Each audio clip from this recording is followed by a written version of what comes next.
What is going on, guys? This is obviously Jordan here with a fresh trim.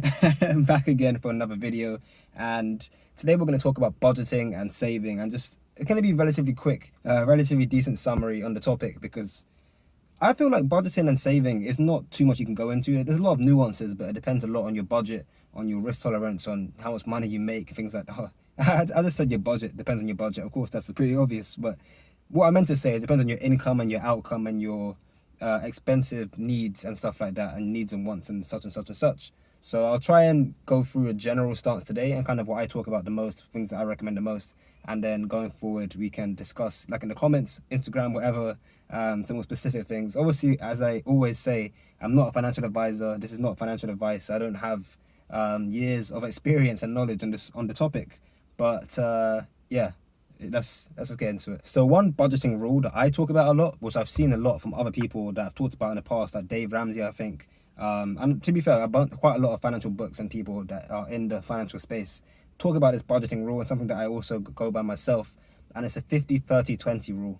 Now how that works is, let's say you make £1,000 every month, 50% of that will go to your needs, be it your bills, phone expense. Well, to be fair, bills kind of come into one thing. Essential foods, insurance, things like that. It's 50% of your budget should accommodate your needs.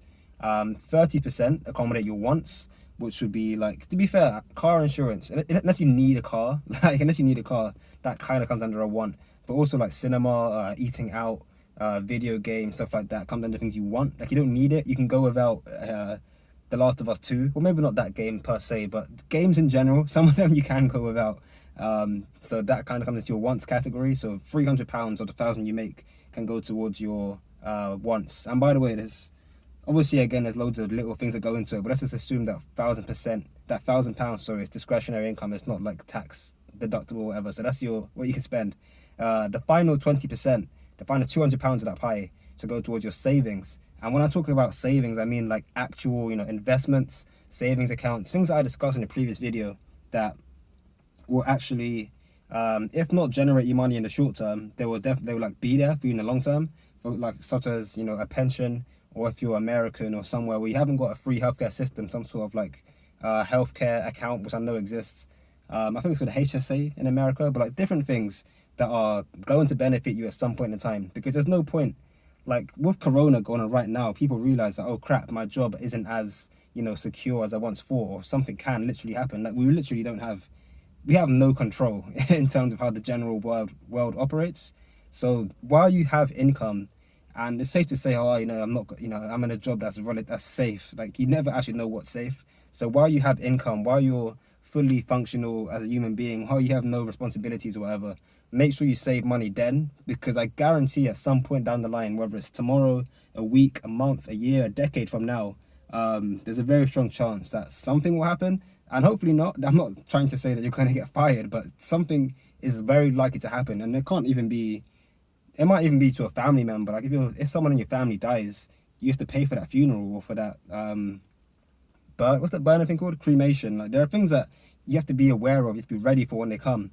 And the best time to prepare for those bad times is when you're, in a relatively good, comfortable time, because comfort is relative, and things can always get worse.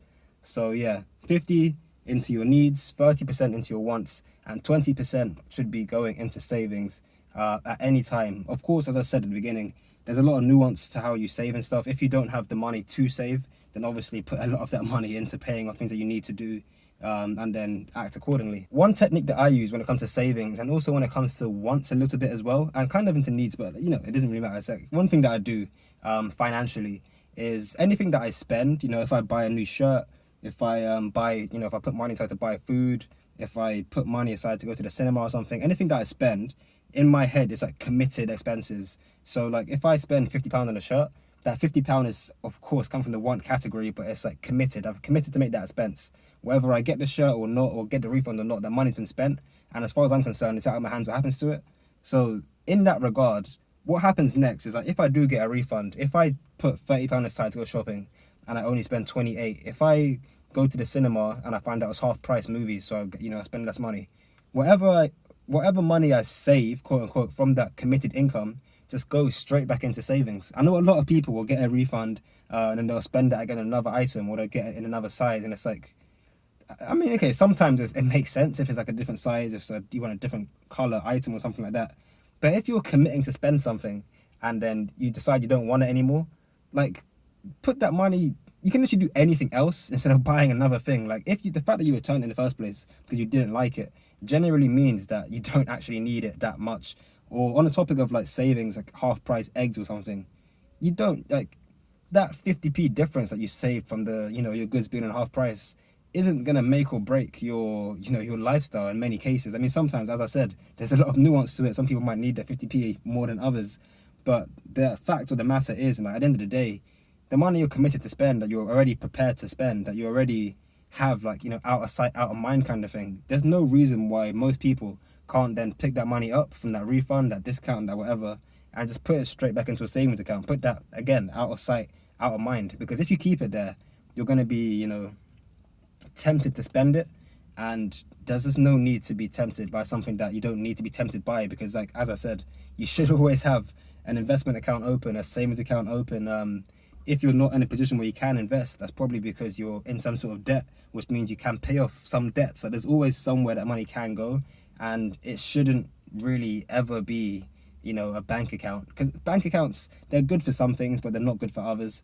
And if you're losing money somewhere or you're making money somewhere, your money is so much better off being in that thing than, you know, just sitting in a regular bank account. Even if you have like a low interest savings account, or I mean relatively high but low interest savings, even that beats a bank account. It might be one extra step to transfer the money from there to your account to spend it, but at least while it's in that account, it's generating some income, it's generating some interest. So just think about everything from a liquid sense. Like, money is very liquid, it's very fluid. So try and find ways to utilize that fluidity as best as possible. The final thing that I think I should mention, because I keep saying this word, I keep throwing it about, discretionary income, and I think people always kind of like confuse the word, like how does that really work? The best way to break it down is kind of similar to the pie I mentioned before, the 50-30-20 rule, but almost in a real world sense, where like every pound you make, if you're, you know, in a taxable country or something, some money is always going to be put towards tax. Some money is always going to be put towards like national insurance in the UK, or, you know, all these other things that literally are out of your control. Student finance out of your control, right? So that's your, you can accept that there's gross and net income, that some money you literally just can't spend. That same rule should apply with your needs. So in your head, you should always know each month, you know, I'm making £1,000, so stick to that figure. You say 20%, you know, plus whatever. Let's just say all your gross, like your net to gross balance comes up to £300. That's your tax, national insurance, student loan, whatever. Let's say 30% goes to tax. Now you know that you actually have £700 to yourself, but that's not £700 to spend. That's the important difference here. So your disposable income is that whole 700. Your discretionary income is what comes after you pay your bills, your essential foods, all of that. Which, going back to the needs, wants, saving thing, that should be 50%. That should always be as close to or less than 50%, because at that point you know, look, okay, cool, I've got £350 left to spend, and that 350, that's your discretionary income, not the 700, not the 1,000, because things have to come first, and you always need to be aware that some things are just more important than others. And it should go without saying, but some people need to be reminded. Some of you guys need to hear this. Like, some things are way more important than others, and it's not worth being in a sticky situation later on when, like, you can prepare for that now, and it's not even that big of a deal. Like, for me, I know I joked earlier about The Last of Us 2. I'm not buying that game as much as I really want to buy it, because I know that, I mean, to be fair, I've got different reasons for not buying that game, but I know that I can probably, like, I'm going to be okay for the next, let's say, 3 to 6 months. I'm not expecting any big things to happen in the next 3 to 6 months, which means that whether I buy it now or 6 months from now in January, it's not going to make, it's that the difference is hard. It's immeasurable, basically. It's more about personal needs and wants and such. While I have the time in the next 3 to 6 months to prepare for what could potentially happen in the 7 months, you know, second wave, or someone getting fired, or someone passing away, anything that could potentially happen, I'm better off preparing for that now than I am buying the game 6 months early. Like, it just doesn't make sense, to me at least. It's inconceivable to favor a want over a need, or like a current want over a tomorrow's need. Like, just kind of just kind of being prepared and having a budget and sticking to it, and 50, 20, 30, and yada yada yada. I'm starting to go off on a tangent, but essentially that's it for today's video. As always, I hope you guys enjoyed it. If you have any comments, suggestions, messages, whatever, hit me up down below in the comments. Otherwise, smash the like button if you enjoyed it. Subscribe, share with your friends. My PayPal is yeah, scratch that.